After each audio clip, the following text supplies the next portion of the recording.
Welcome back to Case of the Sunday Scaries. I'm Elyse. And I'm Annie. And we are back. Did you get to watch the Dateline episode?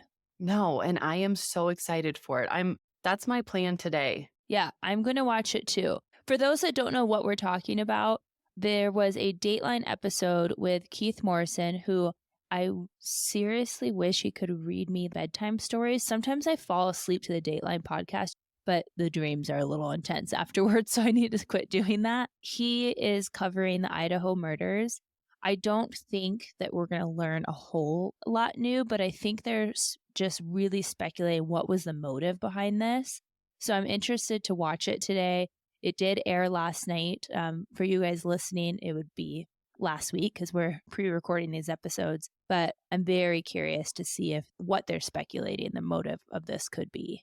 I'm curious too, and I've heard that the family speaks. Oh. That could be wrong, but my mom was texting me about it last night.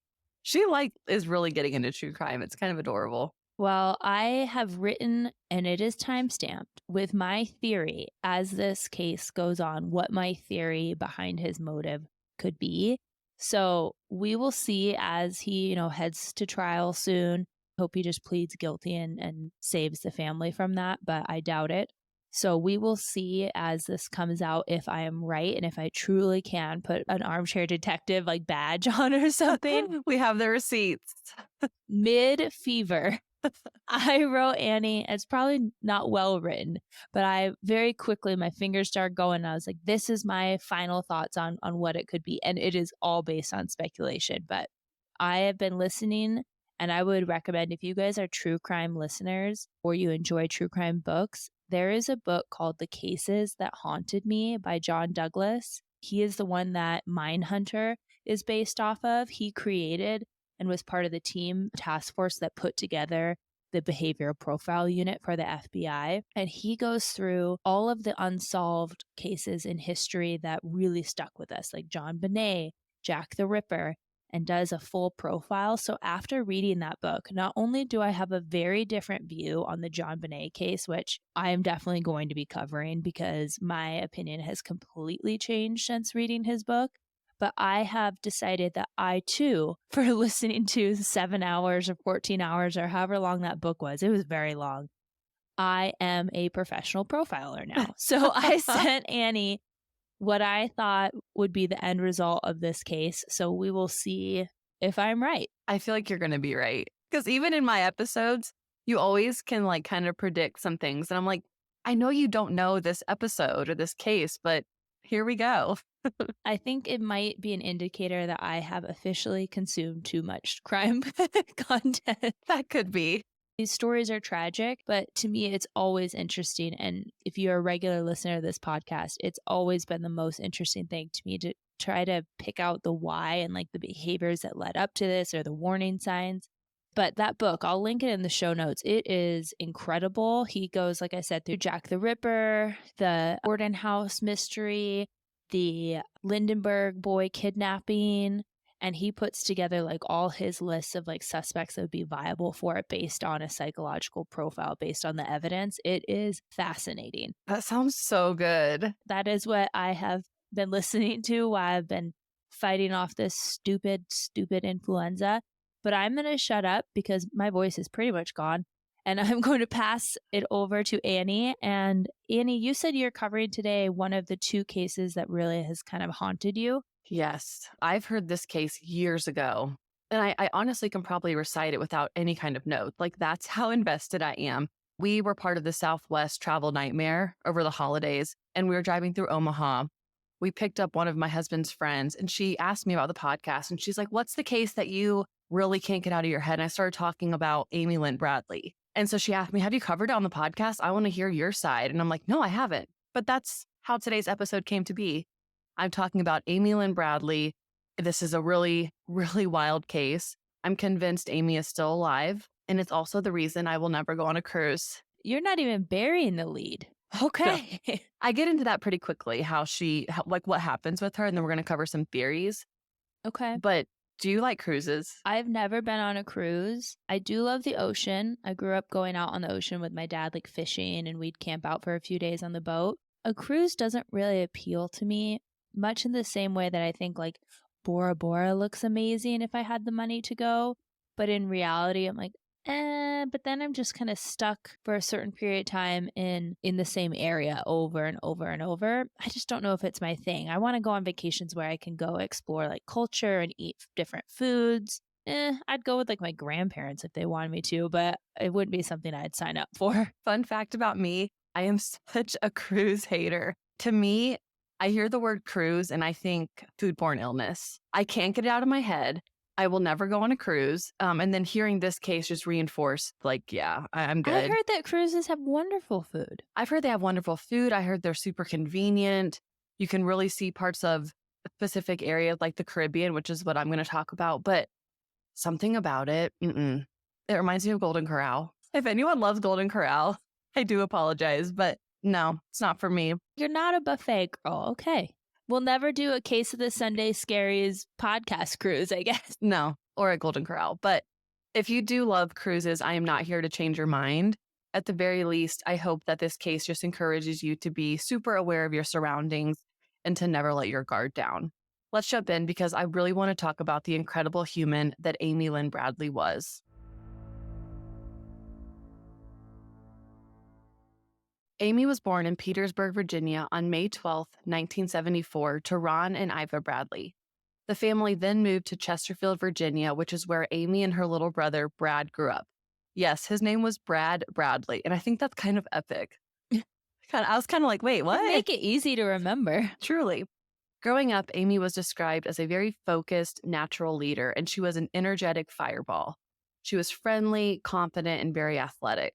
One of my favorite stories I read about Amy was that she loves to do karaoke, and it was something that her and her friends often did on their weekends. While at their local karaoke bar, she befriended a couple who had disabilities, and the couple later told Amy's mom that Amy always made sure there was a spot at her table with her friends for this couple. Oh. During high school, Amy and Brad were both standout athletes. They both lettered in 5 varsity sports, which is really hard to do. They have some powerful genes. Of all the sports she played, basketball was her favorite and the one that she excelled in. Not only was Amy really athletic and friendly, but she was also like that cool girl in high school. She had piercings, she had bright blonde hair, and she got her first tattoo her senior year of high school. It was a Tasmanian devil spinning a basketball, and she got it on her shoulder. Amy actually had designed this herself. So she's also an artiste. Like, what can this girl not do? Wow, that's a choice to get as a senior. It I have is. a couple of regrettable tattoos myself, Miss Amy. I think every one of my tattoos is regrettable. She had multiple scholarship offers and ended up choosing Longwood University, where she was on the basketball team, but also on the swim team. This was about an hour away from where her parents live, so kind of the ideal time frame. You're far enough to where you're not running into your hometown people, but you're close enough where you can always go home, and she was really close with her family. She graduated in 1996, and her graduation present was an English bulldog named Bailey. I've had 2 English bulldogs, actually 3 growing up. I love English bulldogs. They have like the really flat noses. Such a cute dog and even a cuter puppy. They are so cute with all their little wrinkles and they snore and they like, well, Yes. they kind of sound like me right now, to be honest. That was like spot on what they sound like. Yeah, well, I've felt like an English bulldog the past few days, but they are seriously so stinking cute. The cutest. That's a great present. It is. A year later in 1997, Amy moved into a new apartment and was working at a steakhouse. She was super close with her family. She had a steady boyfriend. She was ready to take on the world, and she also had a few jobs lined up. She was really just crushing life and had a lot to look forward to. In March 1998, Amy's parents called her with some super exciting news. Her dad, Ron, had won a yearly sales contest, and the company was sending Ron and Iva on a week-long, all-expense-paid cruise to the Caribbean. Do you say Caribbean or Caribbean? I say Caribbean. Okay, same. As a gift, the parents wanted Amy and Brad to join them. They offered to buy the kids plane tickets and their spots on the cruises. I'm sure these parents were just super giddy. Their dad won this big prize. They have this amazing trip lined up. They're going to bring the kids on. And it's also important to remember that Amy was at that point in her life where she was kind of becoming an adult. She had a big girl job. She was becoming more independent, and Bradley was close behind her because he was just 2 years younger. So I think the thought of a family vacation was probably really thrilling to them. especially knowing that their babies aren't babies anymore. Anytime a parent can get their whole family together on what should be, I would think, especially for the moms out there, you don't have to cook, you don't have to clean, you're not picking up after everyone. It's all kind of done for you, like signed, sealed with a bow. I get why a cruise would be amazing for a family to take together. And if you're only paying for 2 out of the 4, it's even better. Absolutely. What's interesting is Amy had a lot of reservations about this trip. She did not like the idea of being on a ship in the middle of the ocean. Same girl. I have that fear. But it's important to keep in mind that she was a really strong swimmer. She was even a lifeguard at one point. So her family was kind of surprised at her reaction and that she had those feelings. But eventually, her brother and parents convinced her that it would be really fun. And after a few days, Amy decided to go. Amy then does what every 23-year-old did in the 90s before a vacation. She hit the tanning bed for like 2 full weeks. She got her nails done, and she even colored her hair brown. I picture Amy in all the stores getting vacation clothes, putting in her PTO at work, and getting pumped for this free trip to the Caribbean. I have to interrupt you because this is something that, of course, I don't go tanning because I'm a redhead, but I used to. I don't know what I was thinking. We all do like our pre-vacation rituals, right? Except it never makes any sense to me. And here's why. If you actually think about it, Annie, we spend however much on a vacation, and then we spend hundreds of dollars in preparation. For me, it's a spray tan. I want to get a pedicure. I want to get my nails done. And yet we're doing all that for complete strangers that we will never see again. Like in our daily life, we're just fine. But then to see random people on a cruise ship, we need to spend hundreds of dollars to like gussy ourselves up. It makes no sense It to really me. doesn't. No, that's so true. Because I am totally like you. I'm like, spray tan, nails done, roots fixed, eyelashes put on. I want to be looking good and feeling good. Amy's excitement for this trip grew when she found out what kind of ship the cruise was taking place on. It's a Royal Caribbean ship called Rhapsody of the Seas, and the boat was going to depart from San Juan, Puerto Rico, then stop in Aruba, stop in Curacao, St. Martin, St. Thomas, and then return to Puerto Rico. That is like the ideal Caribbean cruise because of all those awesome islands with that soft white sand, and just that Gatorade blue water. On March 21st, 1998, Amy and her family boarded the ship and their vacation began. The trip started off great.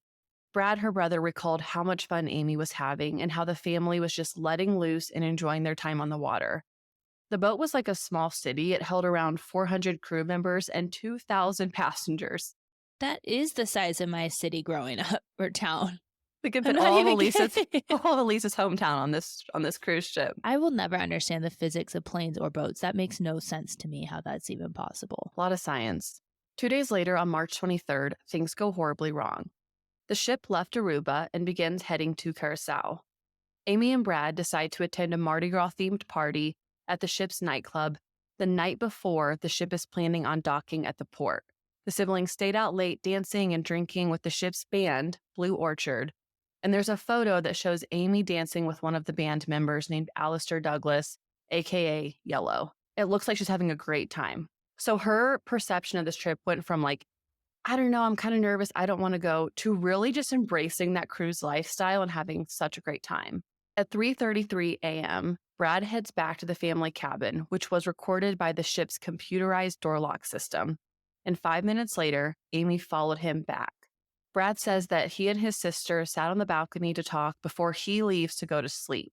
It was a private balcony, and I've never been on a cruise, but it kind of looked like this little cabin. Like each family has their own suite, if you will.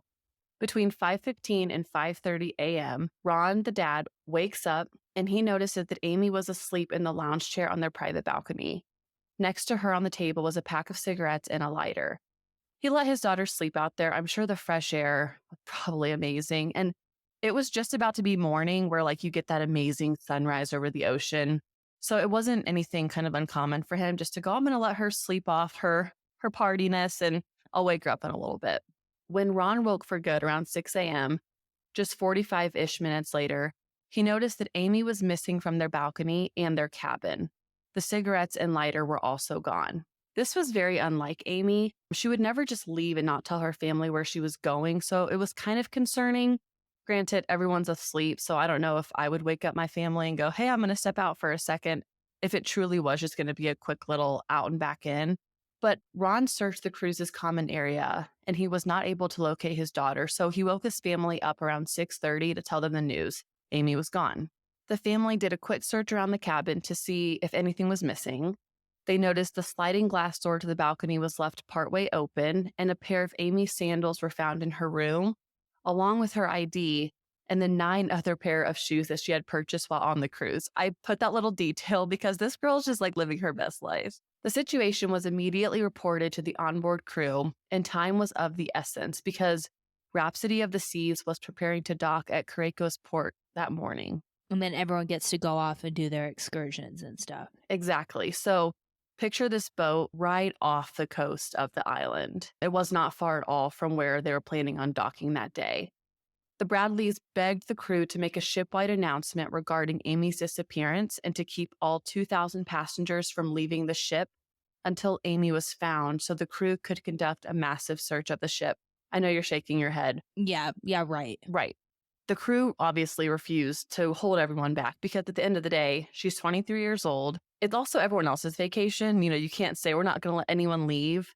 But at the very least, they could have made some kind of announcement. You would think. Hey, everyone, we have a woman named Amy. Her parents aren't able to locate her. Amy, if you can just come to the front desk, that'd be super helpful. Something we like do that. it at grocery stores all the time. Like, your child is up at checkout too. Right. The fear here is that if that ship docks and people leave, if Amy was held against her will, someone could easily sneak her off that ship on an island that they're going to be at for like 24 hours. The crew refused to make any announcements, saying, she was an adult and it was way too early to make that call. They also didn't want to alarm any passengers. Because money always talks, right? And they're selling this family-safe cruise experience. Absolutely. At 7:50 a.m., after most of the passengers had disembarked from the ship, an announcement was finally made requesting that Amy make her way to the purser's desk. There was no response. There was no Amy. And the cruise staff searched the ship between 12:15 p.m. and 1 p.m. The slow and inadequate response from the ship crew is cited as a large reason that there are so few leads in Amy's disappearance. Extensive searches were conducted later on the ship after everyone had left, and the sea around the boat was even searched by the crew, and the search produced no signs of her whereabouts. The Bradley family was obviously panicked, and they decided to stay in Curacao, where they contacted the American Embassy for help. The FBI became involved as well, and the FBI actually learned that a thorough search had not actually been done by the crews, only the common areas were scanned. So the FBI and the family then flew to meet the ship at their next stop so they could really reboard and investigate further.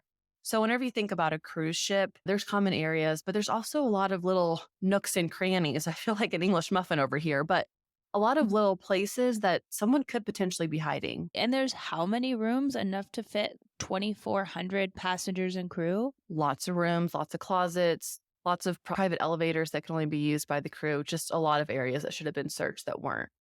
The Dutch Caribbean Coast Guard was eventually brought in, and they helped the FBI in a 4-day search that ended on March 27, 1998. The Coast Guard used 3 helicopters and a radar plane to assist in their search. Their conclusion was that there was no evidence of foul play, and they suspected Amy may have either fallen overboard, been pushed overboard, or committed suicide. How can they say there's no evidence of foul play, but she could have been pushed overboard? That doesn't exactly sound friendly. It's conflicting. And I think personally, this theory is very unlikely because Amy is a really good swimmer. She was a lifeguard. That ship was so close to the shore that if she had fallen over, the consensus is she probably could have just swam to shore. Also, people probably would have heard because even though it was super late at night, it was a pop-in-port area along the coast. So that theory to me, it's not sticking. Except I wonder, though, could she have survived? Because I don't know where her cabin's located. And like a fall, she's inebriated. We know that much. Like she's had some cocktails. A fall from 40 feet, let's say. Yeah, that's a fair point. Or above, you could easily die just on impact if you're not, landing properly into the water. Yeah. Or be knocked unconscious or break a leg or whatever the case may be. Like, water is not your enemy the higher you go. You can't just be doing belly flops off like 40 feet, right? So true, but her body was also never found. And there was 3 helicopters and a radar plane kind of searching for that. I'm not sure how rough the ocean was. I've been to the Caribbean islands and it's like very soft, close to the shore. But good point. Something like that could have happened and the case could have been closed. But I'm going to give you some theories and some suspects that's going to change your mind. Well, I'm already worried because anytime that someone has a AKA, also known as, and then it's some ridiculous nickname, I feel like they're already like a nefarious character in my mind. Oh, yes. There's very little information to go off in the investigation. Amy seemed to have vanished into thin air. But after the news broke that Amy was missing, a few people did come forward to tell authorities and the Bradley family things they noticed that might be useful. 2 passengers came forward and told Ron that on the morning Amy went missing, a woman matching Amy's description was on the elevator. She had cigarettes and a lighter, and they recall seeing Yellow, that band member from Blue Orchard, and Amy together around 5:30 a.m., leaving the elevator to go back into the club. And these witnesses also say that the two were potentially sharing coffee or some kind of drink together in those early morning hours. Well, that fits with the dad's timeline. Precisely with the dad's timeline. The idea that Amy and Yellow had hung out kind of one-on-one was reconfirmed when that cruise ship video promoter gave the FBI footage he had taken at the nightclub the night before. And it includes Amy dancing and holding hands with Yellow. So it's not shocking to think that maybe they met up that morning for a quick glass of coffee, a little one-on-one time, who knows what. I'm just confused at how this club is still open at 6 o'clock in the morning. I feel like cruises are like Vegas. People just don't sleep. But I don't know if the club was actually open or if because Yellow was a member of a band, Perform there. he could like get them in, and it's baby quiet and people are cleaning up, whatever. Having like a cigarette and a nightcap after a night party, and I get it. Yeah, it's romantic. Yellow denies that he ever saw Amy again after she left the club the prior night before. He later told CNN that, yes, Amy did join the band members for a drink at the ship's dance club after the band's performance. He said he parted ways with Amy around 1 a.m. and then headed back to the staff elevator where he went to sleep. He says that she did go off in a different area, but he didn't see where she went. He then recalled that he was awakened in his room at about 6 a.m. by a cruise line manager who asked if Amy was with him. Investigators did a quick search of his room and those of his bandmates later that day, but nothing was found. Isn't that kind of odd? I'm shaking my head already. I'm calling bullshit because the dad didn't notice her missing until 6 o'clock in the morning when he woke up and didn't even alert his own family until 6:30. So how are these cruise staff checking his room for Amy? And that is exactly where Brad, her brother, comes into play because no one had known that she was missing until, let's say, 7 a.m. Besides her family. But an odd memory came back to Brad after he heard about Yellow's name being brought back up. He said the morning Amy went missing, Yellow came up to Brad and told him that he was sorry about the disappearance of his sister. This was way before anyone had been notified. The only thing when playing devil's advocate was maybe that cruise ship manager came in earlier than the timelines. Like, it's just an hour difference. But it really stood out to Brad of like, no one knows that she's missing except for you. And it's weird that you're telling me this. Yellow was brought in for questioning. He did pass a polygraph, which I shrug at that. And he was not deemed a person of interest. But there's a lot of like, he was seen with her last. Well, really, the brother was. That's true. The brother saw her alone. They're having their little drink on the patio, right, of their cabin. But then the dad at least saw her sleeping out there alone. So I do feel like Brad went back to bed. Another odd occurrence was recalled by Amy's mom, Iva. This event's pretty chilling, and it happened during dinner on the night of her disappearance. The cruise photographer took photos of all the passengers and then posted them for sale outside of the restaurant. This happens a lot. You have the cool border, the Caribbean island, Rhapsody of the Seas in the year and then family photo. I think we've all seen it if our friends have gone on cruises. Yeah. It's like a prom photo almost. With like a funky background. Every single photo that Amy was in was missing from that board. The photographer told the family he precisely remembers printing off those photos and sticking them up there. But to this day, it's unknown who took those photos away from the board or why they were missing. Could the FBI have taken them? No, the FBI never saw them. The only people who really confirmed like Yeah, we had those photos with the family, and the photographer was like, "Yep, I remember you guys. It was right there. It's missing." Oh, this is so creepy. It's like they're trying to erase her before she's even gone missing. That's exactly my thought. And also, that's the most recent photo that anyone has of Amy. It'd be easy for the crews to kind of pass that around and go, "This girl's the one that we're looking for." There's a theory from the Bradley family, and this kind of is what I'm totally on board with. The Bradleys believe that Amy's kidnapping was the result of a well planned and organized group effort that included several people on the ship. And they think this way because of how the staff acted towards Amy. It was believed that from day one, she was pinpoint and targeted and that she was selected. Aruba was the first stop I talked about earlier, and the Bradleys spent the day touring the island. They then returned to Rhapsody of the Seas for dinner. And this was when one of the waiters asked Ron if Amy could go with them back out to Aruba to a bar known as Carlos and Charlie's. Amy didn't even need her dad to speak up. She declined because she didn't feel comfortable about the waiter. She even said that he was creepy. He had been overly attentive to Amy. And Ron actually expressed concerns that the waiter was attempting to fraternize with Amy and kind of get her alone in private. After Amy disappeared, the FBI interviewed the Portuguese waiter who quickly flipped the script and tried to turn it on the family. I'm not going to really get into those details because personally, there's no way that her mom pushed her overboard, which is what the waiter was insinuating. He's like, "Well, I heard her mom asking me how to push someone off a balcony." So this guy is just like sleazy. That doesn't even make sense. You just push them. I have to pause here and add a little bit more mystery to this case because another well-known woman from America was also seen at Carlos and Charlie's, Natalie Holloway. I find it odd that both of these disappearances have one common denominator, which is this restaurant In Aruba, right? in Aruba. Amy never actually went to the restaurant. She quickly declined that, but it stood out to me. But that's where the server asked her to go? Yeah, he wanted to take her there. And that's also where Natalie had been confirmed to be before she disappeared. Oh. Another witness came forward while this big investigation was going off. It was a cab driver on Curacao, and he said that someone matching the description of Amy had approached him that morning. According to the driver, the woman was urgently asking for a phone. The authorities could never confirm this sighting, and the lead fizzled out. Not sure how credible it is, but it does confirm that she had made it to the island somehow and that she was kind of frantically asking for her phone. My brain is really going here. The leads and supposed sightings would continue to come in throughout the months. In August 1998, 5 months after Amy was last seen, a Canadian tourist was absolutely positive that he saw someone who matched her description perfectly. The tourist said that him and his family were in Curacao when they spotted a woman walking along the beach with 2 men. Because Amy's case was broadcasted far and wide, people had a description of her, and this tourist said the woman resembled Amy, including the tattoos she had.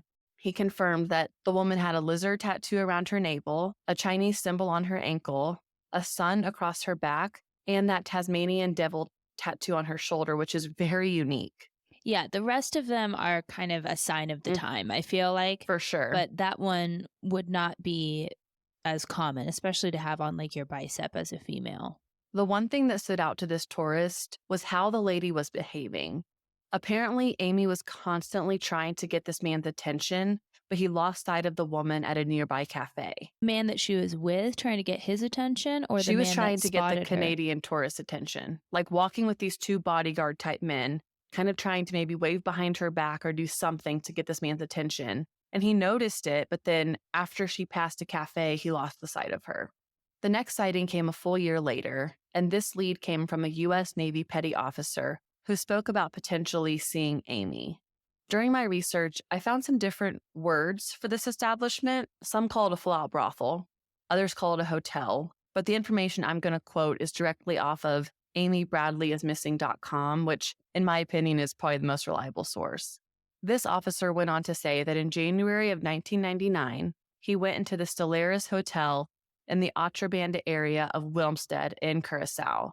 The Stellaris Hotel was located directly across the street from where cruise ships dock, so really close to where Amy potentially could have been shuffled off the boat. The hotel was off limits to U.S. personnel because of its bad reputation. So I definitely get a little brothel vibes from this. The officer was sitting in the bar area and he noticed 2 women sitting together at a table. One woman was Caucasian and the other was Hispanic. The Caucasian woman walked over to him and told him that her name was Amy Bradley and that she needed help. The officer did not recognize that she was a missing person at the time, but he did recognize that she was an American. He suggested that she go out of the Solaris Hotel, walk across that short little jaunt, and go up to the cruise ship that was docked just 5 minutes away. Amy made another attempt to help him understand, no, you don't get it. My name is Amy Bradley and I need help. Two men then approached Amy and sent her upstairs. The officer did not report that he had seen Amy in the hotel. One minute detail is that he was married at the time. Once again, that's giving me the view that this was a brothel and that he wasn't supposed to be there, which did come out. He was not supposed to be there. Well, and this is implying that Amy is being sex trafficked. 100%. He didn't realize who this woman was until years later when her face was on the cover of the 2001 July edition of People magazine. He then came forward and said, oh my gosh, I've actually seen her in Curacao. She mentioned her name was Amy. He goes to authorities, but in May of 2000, that hotel/brothel had been burned down and there was nothing left of it. Okay, and here's why I'm giving this a little bit more credit than some of the other sightings. I understand why he didn't recognize her. I don't remember names. I can remember faces pretty well, but then you see it. But the fact that he saw her face years later, either one, he's a liar, or two, and he doesn't have much to gain from this lie, is a lot to lose, right? Because his wife is going to find out, hey, you were at this shady place where people are known to get off the cruise ships and hook up with the women there. So he doesn't have anything to gain in that perspective. But the other thing I'm noticing is that if he's seen her face years later, it had to have been an alarming enough encounter that he would remember someone's face he saw for just seconds for all of that time. So that to me gives a little bit more credibility to it, that he had nothing seemingly to gain, a lot to lose from coming forward, and that her asking him for help or trying to express who she is and like creating this air of like, help me, help me, help me, must have come off to him believable enough and desperate enough that he would remember her face after all those years. Absolutely. And the fact that he said she was an American, she could speak English. And whenever he said, just go to the ship dock, it's right there. She's like, you don't understand. I need help. I just feel the urgency in her voice and probably the hope she felt seeing, okay, here's a guy who can understand me. I can go up to him. Maybe he knows my name. Maybe he knows I'm missing, but she didn't get any help from him. And then whenever he does come forward, the brothel/hotel has been burned down. So there's no way to go back there and see if she's still there. Many have criticized him for potentially withholding information that could have led to Amy, which it's me. I'm the one criticizing you. I'm not. Ugh. I'm not, because you and I have a true crime podcast. We know a lot about these cases. We might be a little bit more invested than others.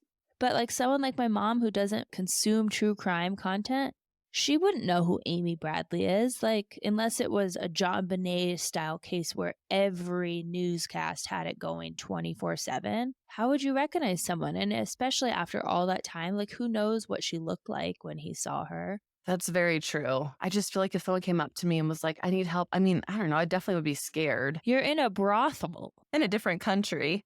But he might just not have recognized her to be her, though. So I don't want to bash him for that. And he definitely didn't, because he didn't even see a face of her until 2001. So that checks out. The years continued to pass, and the Bradley family grew more and more frustrated because they felt like nothing more was being done to find their daughter. That didn't stop people from looking for Amy as they went to Curacao and kind of the Caribbean area. And this is when a woman named Judy comes forward. She had an interaction with someone who may have been Amy in 2005, 7 years after Amy went missing. And this quickly became the next best lead investigators had. Judy says that she was in a restroom at a department store in Barbados. Barbados is along the strand of islands close to Curacao. I looked it up and it's about an hour and 45-minute flight. And something unusual happened. Judy was in the bathroom and a woman entered with 3 men. The thing that stood out to Julie was how one man allegedly told this mystery woman that she had to follow through with a deal or there would be consequences. I don't know about you, but if I heard that in a bathroom stall, I'd be like, wait, what? Like my ears would immediately perk up.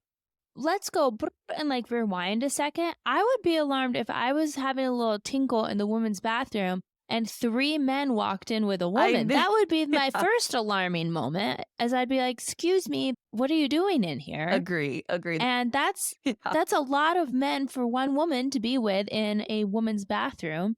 And at this time, I don't think unisex bathrooms are really all that popular. So I'm assuming this is the female bathroom. Correct. So That's already alarming. And then, yeah, you're just sitting there having a little tinkle, like doing your thing. And then you hear, you have to help us with this deal. I would literally, I'm picturing myself just like sitting on a toilet, which I never do. I have a weird thing about public toilet, like sitting on the toilet and pulling my legs up and just like huddle into myself, like nobody's here. Right. And then like I would dramatically fall in the toilet and be like, so sorry. But I kind of picture like this was a bigger bathroom area with some stalls because Judy waited until the men left and were out of earshot. And she asked this woman, are you okay? Do you need any help? This woman turned to Judy and said, my name's Amy and I'm originally from Virginia. But as soon as that conversation was starting, the men quickly returned and they whisked the woman off. My guess is in the heat of the moment, they didn't realize someone else was in there. They left in this fury and they were like, oh shit, there's someone in there. What if?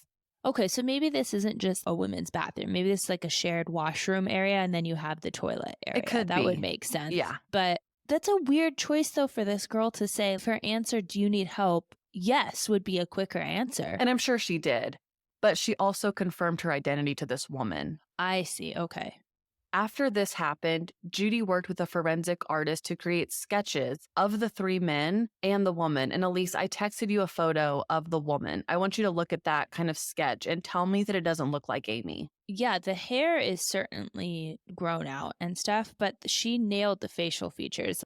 Tiny little button nose, the eyebrows are kind of similar. She definitely nailed like the cheek and chin structure. So I'd say, yeah, all the facial features are definitely there. Yeah. And she does look a little older. She does. As she would 7 years later. Elyse talked about her hair. Whenever Amy went on the cruise line ship, she had like a short little pixie cut. And the sketch has kind of long, unkept hair. It looks like an 80s rock band haircut, to be honest. It looks like something like Vince Neil would. Yeah, that's a good way to put it.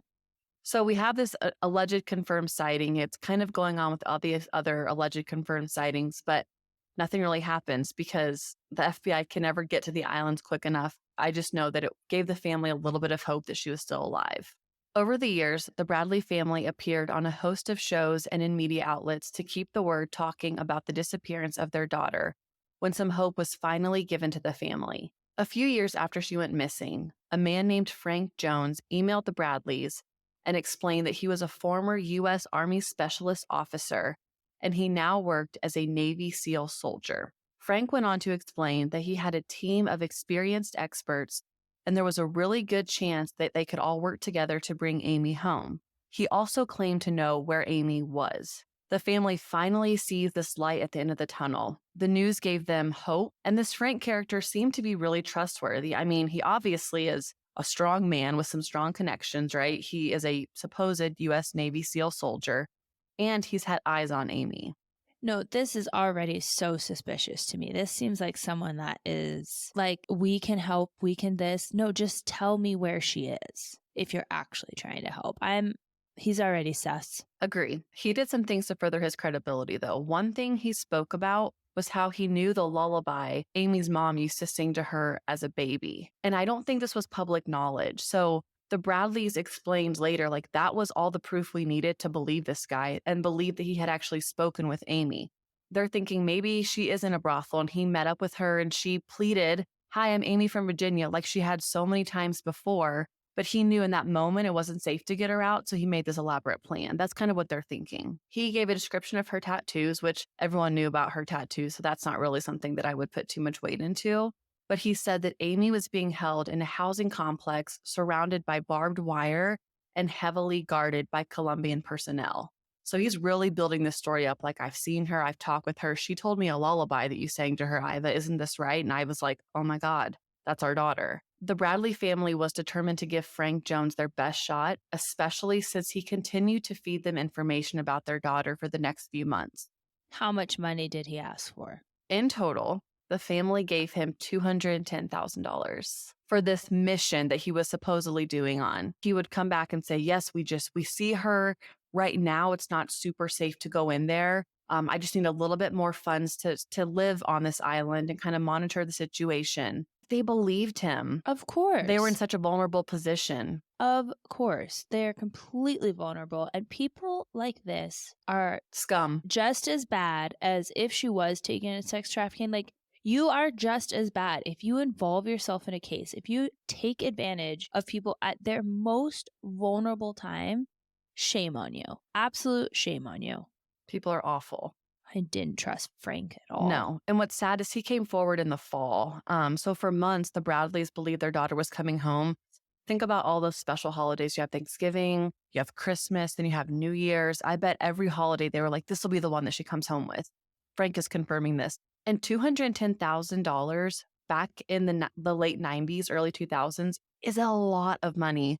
It's a lot of money now. It is, just to figure out that dun, dun, dun, dun, Frank had been lying. In fact, Frank had fabricated everything he had ever told them about spotting Amy. He was not working on any kind of mission to bring her home. He was just basically stealing their money. It was all a scam. So this guy's just sitting in his mama's basement, writing these emails, leading this family on. And, oh, what a piece of absolute shit. He really is. In February of 2002, Frank did get what he deserved. He was actually charged by federal prosecutors for defrauding the Bradley family, along with defrauding the National Missing Children's Organization, because they also gave him money. It was like a very elaborate scheme. Right, because a lot of times when someone's missing, there's a reward not just by the family, but you're right, other organizations that are like, hey, tips leading to, their capture or their body, whatever the case might be. And so that's money he's taking away from other missing people and like the search for them. Terrible Is guy. his real name Frank? Yeah, it is. Frank, you suck. Frank sucks. He pleaded guilty to mail fraud and was given a small 5-year sentence. Did he have to pay the money back? I don't know. Well, I hope he did. Yeah, I hope he did too, but he probably spent it on who knows what. An Xbox. Yeah. Almost 8 years passed before Ron and Iva appeared on the talk show Dr. Phil. And here they showed the world a photo of this woman. And this photo had been emailed to them by someone whose main goal was to find sex workers in other countries who happen to be American and tie them back to families. A very specific area of interest, but this person is not a scummy scam artist like Frank. This person sent them a photo, and this photo is found on a website. I want you to look at it. Like a sex services website? Exactly. This woman is named Jazz, and it is a sex service website. But similar to that sketch, it looks so much like Amy. Yes, a little bit older. I'm sure she's seen some horrible things and been through some horrible experiences, but it looks like Amy. You know what I'm noticing immediately Mhm. is the haircut is the exact same as that sketch that woman did. The exact same. This is years later. Like, I hate to say it, but how I describe like mall bangs where like there's a couple wisps going down on each side and that's fluffed up on top. A very kind of 80s style. She has a very heavy makeup on. Yeah, that looks like her. To me, it's all like, yes, she looks a little bit weathered. Let's put a nice-ish spin on it, which she would be if she was in, some sort of sex trafficking ring. She looks older, skin looks, a little bit more wrinkles, all that kind of stuff, but her bone structure and especially the nose and chin. And the cheekbones. Like she has very distinctive facial structure. Yeah, Amy has very pronounced cheekbones. I would believe it if you told me that was, 20 years apart and 10 packs of cigarettes.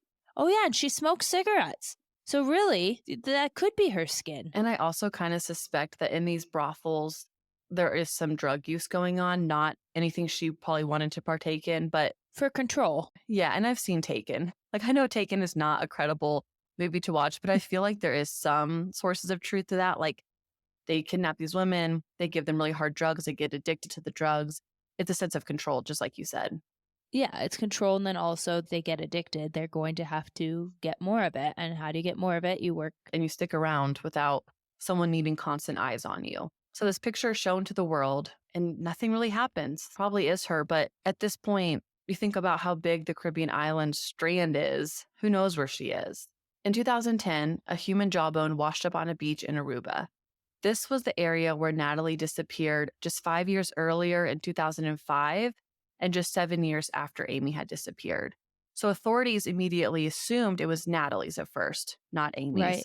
DNA tests were ran and it was not a match to Natalie, but it was determined that it was likely from a human of Caucasian origin. To this day, there's never been any more testing done. No one knows who the jawbone belonged to because authorities never did testing.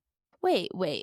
You covered DNA and kind of the timeline of when it got created. So I understand this is like the earlier-ish days. However, you would think that the parents, oh shoot, she didn't live with her parents.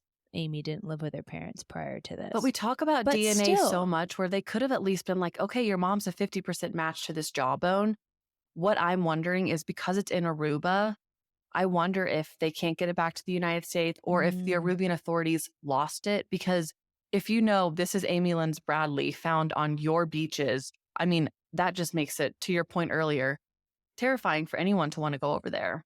yeah, that would be concerning for a lot of like tourist boards, I'm sure. Yeah, because both women disappeared on these amazing vacations. Natalie's was in spring break. Amy was on a supposedly safe cruise under the Royal Caribbean umbrella of all places. Like, but to this day, Amy Lynn Bradley's whereabouts remain unknown. On March 24th, 2010, exactly 12 years after Amy went missing, the family did have Amy legally declared dead. They have not given up hope by any means, but they have been through a family's worst nightmare. And I think to them, this was just a really small sense of closure. Heartbreaking case. Okay, so your theory from what you presented, I'm assuming is that she was somehow snuck off, got into a sex trafficking ring of some sort. I think what sticks out to me with all of these people coming forward and saying it was the morning she went missing, how her and Yellow were supposedly sharing a drink. That stood out to me. I wonder if it was roofied or something, because there's no way that they could get her quietly off that ship unless something had been done to her. Well, and she clearly was partying to all hours of the night, which is not her fault. That's what she's supposed to be doing on vacation. So don't misread what I'm Hmm. saying here, listeners.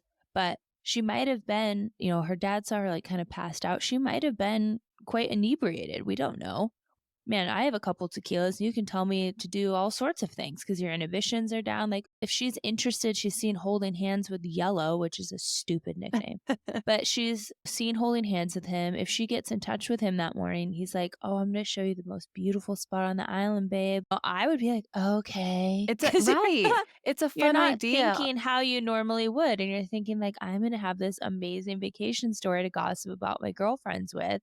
You wouldn't necessarily need to be drugged. You'd be like, okay, my parents will never know. Like, let's keep in mind this is a young woman who's out partying, having a great time, having her little 5 a.m. cigarette. My goodness. She had to, I would assume, be partying pretty good to still be up at 5 o'clock in the morning. Agree. And I think the fact that I always come back to is how Iva and Ron just felt like she was being targeted from the very beginning, from day one on that cruise. People were giving her a lot of attention. People were acting odd to her, wanting to take her off the ship. And then it comes back and it's like, well, she did get off the ship. Someone took her. I do not believe that she fell overboard because there's no body found. I do not believe she committed suicide. And I have no inclination that her family had anything to do with her disappearance. I think she was sex trafficked too. And I know mental health is a slippery slope. And I'm not Mm-hmm. trying to act like I could diagnose her or anything like that. But she was excited. I mean, she, had her whole life ahead of her. It seems like she had her little puppy to go back to, which at that point is probably a full grown bulldog, whole hefty thing, but it doesn't make any sense. And I really think that the morning she left her cabin willingly, met up with someone who had bad intentions, and then was shuffled off the boat to Curacao. And that's where she could still be So you alive. think it was like almost like a ring Yes. on there. I spotted a girl that I think the horrible people that partake in these sex rings would enjoy. Pass the information along. Let's get her a little drunk. Let's get her a little drugged Let's give her potentially. some attention, make her feel really good about herself, get her to trust me. I absolutely think that's what happened. And I know that Yellow has been not deemed a person of interest anymore. And I'm not saying he specifically did it, but I think it's interesting. A lot of stuff is just interesting to me that regards him. Yeah, Allegedly. allegedly. That regards him. Supposedly. Don't sue Don't sue. us. But you can sue me for saying your nickname is stupid because it is. That's interesting. I wonder, I don't know what I think about this one. Again, like we can't ever assume anyone's mental health. Like, oh my God, like the Twitch, he just seemed like the happiest man in the world. And then, the whole world seems to be mourning him now. So you can never really assume what's going on in someone else's brain and what they portray to the outside. But I'm going to side with you on this that it seems a little bit out of character. And also, that would be an interesting choice for her to make at that specific time with her family, knowing how disruptive that would be. And it doesn't seem like this family had a lot of turmoil where she would want to cause that. Of course, like suicide in itself is upsetting, but to be causing the extra added like search for her and all that stuff, it doesn't seem to like hit right in my gut. These pictures are very interesting. I don't know. I think I'm with you that like, who knows where she's at now, or, I hope that she's doing okay. But yeah, those pictures are alarmingly similar. And all of the people coming forward saying, like, she said her name was Amy. What, to your point earlier, what do they have to gain? They're not getting money for it. They're not getting notoriety. They're just coming forward and saying, this woman came up to me and she was acting really weird and said her name's Amy from Virginia. I get that this was a very highly broadcasted case, so people probably knew the name, but unless you're Frank, you're not like finding pleasure in causing pain on someone's family. Yeah, F. Frank. He's the worst. I've got to look into this one. I mean, I know you covered it pretty darn extensively, but now I'm like, where is she? It has stuck with me for years, Elyse. I heard this probably when I was in college, and I cannot get this case out of my head. I also can't help but think she's still alive, and I'm like, if anyone's going to Curacao or Aruba, like, I don't know, just keep your eyes open for her, and do the right thing. If someone comes up to me and is like, my name's Amy from Virginia, I'm also an American, I don't know, I would try and do something. I don't know what you can do. Well, if someone asks you to help, there's, yes, you can report it, but there's a lot of distrust when it comes to going to foreign countries and their police force and stuff. I can empathize with all these people That's being true. like, I didn't know what to do. Yeah. She was just this lady. And like, I don't know. I'm not even supposed to be at the brothel anyway. Now, what am I supposed to do? Report to my wife like, hey, we got to do something because sorry to tell you this, wife. I was at a brothel last night and one of the working ladies came up to me and told me, that she needed help. I can kind of, put myself in all these people's shoes of like, well, what do you want me to do about it? Like, you can't fit in my backpack and I'm going to walk you past these 3 huge burly men outside of this restroom. Yeah, the bodyguards would definitely sketch me out because I don't know. I just picture like these huge, massive muscle men just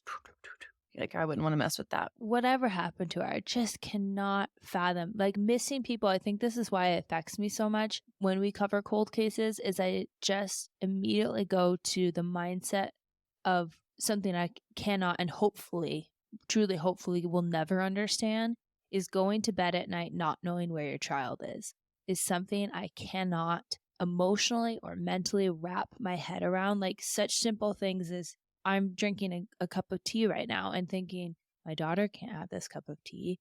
Like every little thing that you do, you would be wondering what is happening to them. It's awful. Are they being hurt? Yeah. Are they alive? Like, that's why I hate missing persons cases, because even if it's a bad answer, I feel like I want all these families to know. I could not agree more. And even though they had her legally declared dead, they're still looking. They're still hoping. I think that was kind of trying to put a little piece of closure on it, but they seem like such an amazing family. Like the best parents, the best brother. They just want her back. Oh, that is so heartbreaking. And I have to say too, it's a disappointing. I've heard of other cruise ships of people going missing or some like real sketch stuff going on. And maybe if you guys like this case, maybe we'll do a whole like cruise series, because there's a lot of things that go awry on cruise ships that I've heard about. But I'm always just so discouraged by how money comes before, business comes before finding these people. And it seems like, yes, we're out at sea. And I know there's all sorts of weird like sea time rules or whatever, but it still makes me frustrated that human life is not respected enough, that all other things are put aside in order to do everybody like due diligence to find this person or to investigate it. It's like, oh no, we're business as usual. And that's one thing I feel like is a constant running theme with all of these cruise ships, is that they're just not doing enough, or at least they're not doing enough when it would have been helpful for them to do it. I agree. So no cruise ships for us. No, none. We're staying on land. Won't be seeing us. Well, I'm not, because I want to go back this summer and go fishing, but I don't think my dad's throwing me overboard anytime soon. Oh, well, thank you for covering that. I'm going to be right along with you and haunted by this case. And now I'm going to go watch probably like 15 documentaries about it and try to form my own opinion. But let us know what you guys think. Where do you think Amy is now after hearing this case? Have you heard any other stuff that we didn't cover? Any theories that you might have? Let us know on Instagram. I will be back next week with Annie. We are doing a interview that I'm really truly looking forward to with Dr. Kirk Honda, someone I have the utmost respect for, and we'll be continuing our series about interpartner abuse with a focus on harassment and stalking. So, as always, until then.